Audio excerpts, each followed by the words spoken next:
Wasichokifanya matajiri, na inawezekana wewe hapo wala hukijui na wala hawataki kabisa ukijue, ni kwamba matajiri huwa hawafanyii kazi pesa. Pesa ndio zinawafanyia wao kazi. Kwa hiyo hutakuta hata siku moja tajiri ana struggle, anahangaika huku na huku kuifanyia kazi pesa, ila pesa huwa zinakuja kwao kutokea channels tofauti tofauti, zinawafuata wao.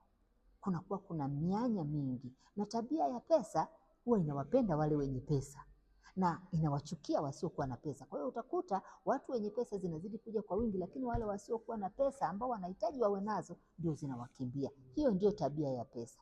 Lakini pia kuna principle hata za kimungu. Wanasema yule aliyenacho huwa anaongezewa. Kwa mfano, kumbuka ule mfano wa wale watu watatu waliopewa talanta. Wa kwanza alipewa talanta zake 5, akazifanyia kazi na zikaongezeka zingine 5, jumla zikawa 10. Wa pili alipewa talanta zake 2, akazifanyia kazi zile talanta 2 zikazalishwa tena zingine 2 zikawa 4. Lakini wa mwisho alipewa talanta hii 1 na yeye akaizika, hakuifanyia kazi. Kwa hiyo haikuongezeka. Kilichotokea, nipunguze urefu wa story. Kilichotokea, yule bwana aliyewapa wale watu talanta 5, 2 na 1, alivyorudi akazidai zile talanta zake, huyu wa 5 akapeleka na zingine 5, wa 2 akapeleka na zingine tena 2, huyu akampelekea 1.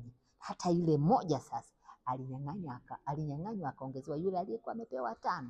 Kwa hiyo kwa maneno mengine pia tusipingane na hii principle ya kimungu kwamba mtu aliyenacho ndio huwa anaongezewa. Kwa hiyo nachotaka kukuambia kwamba fanya kazi kwa bidii ili uweze kujiingizia kipato kama unataka kuwa tajiri. Lakini by the way, mimi ninaitwa Happiness Dream Big.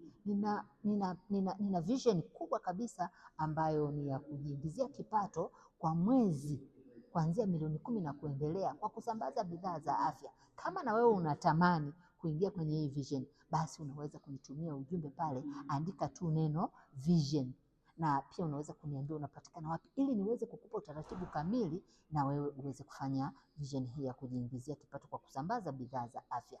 Dream big with happiness.